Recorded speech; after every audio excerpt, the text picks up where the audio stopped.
Next, we talk about Cecilia Cheung.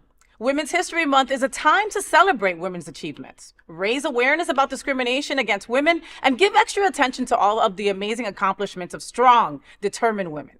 Since 1987, the United States has formally recognized March as National Women's History Month, and we don't care if the current administration does not. We at the FayWhat show do, and we know the importance of it. Every woman has a story to tell and gifts to share with this world. This month, I will spotlight queer women who have made a huge difference. Today, we talk about Cecilia Cheung. Cecilia Cheung works to advocate for human rights, social justice, healthy equity, and LGBT equality. Cheung was born in Hong Kong. She has lived in San Francisco since 1984. Today, she works as a director of evaluation and strategic initiatives at Transgender Law Center.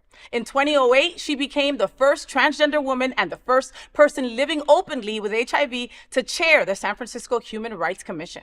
She served on the Presidential Advisory Council on the HIV/AIDS from 2013 to 2015. In 2020, she participated in a panel featuring HIV activists and caretakers for our National Museum of Natural History as part of the museum's 4th annual commemoration of World AIDS Day.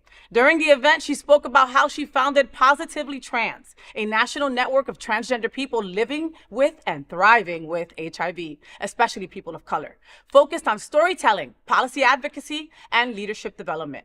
To all the women in your life tell all the women in your life that they are important and that they are seen. Continue to celebrate Women's History Month as we will hear on the FayWhat show. We say thank you, Cecilia Cheung. Thank What do you think? No, amazing woman, very brave, beyond her time, and has really impacted all of us in our community. Doing work for trans rights impact gay rights, impacts Black rights, impact minority rights, impacts Latino rights. And so her pioneering work is just, it's inspiring, it's amazing. And I'm glad that you're honoring women this month. It's so important that we uplift the women in our community who have had our backs for so long. 100%, 100%. And, you know, I mean, and with saying Cecilia's name, I also want to mention our local girls that are just so incredible. Miss Tatiana Braxton, Miss Adriana Tender, you know, Jasmine McKenzie, you know, we have Morgan and Ashley Mayfair who have Trans Social. So there's Trans Inclusive, there's Trans Social, there's the McKenzie Project. There are so many incredible trans-led organizations. There's Trans Ed here in South Florida. And we stand on the shoulders of all those women, you know, and we also bring them with us to every table that we're at, you know? Absolutely. And I love every person that you just mentioned.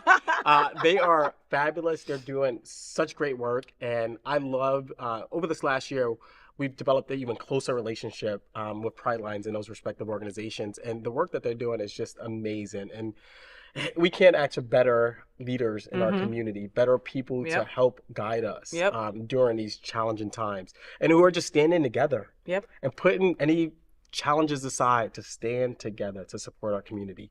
And I love it. And that's what we have to do. All right. Absolutely. So remember the women in your world. And with that, I'll remind you also that on March 31st is Trans Day of Visibility. I will be hosting the event for a 3rd year, which I'm just ridiculously honored that they let me host that. And that's going to be at the Pride Center at Equality Park. They do it every year on March 31st. You remember last year when people were getting pissed because it landed on Easter? Do you remember that? Oh my God. What are they going to say this year? All right. Still on the 31st. All right. Still on the 31st. This is an important conversation for our LGBTQ+ community. Help us tell these important stories by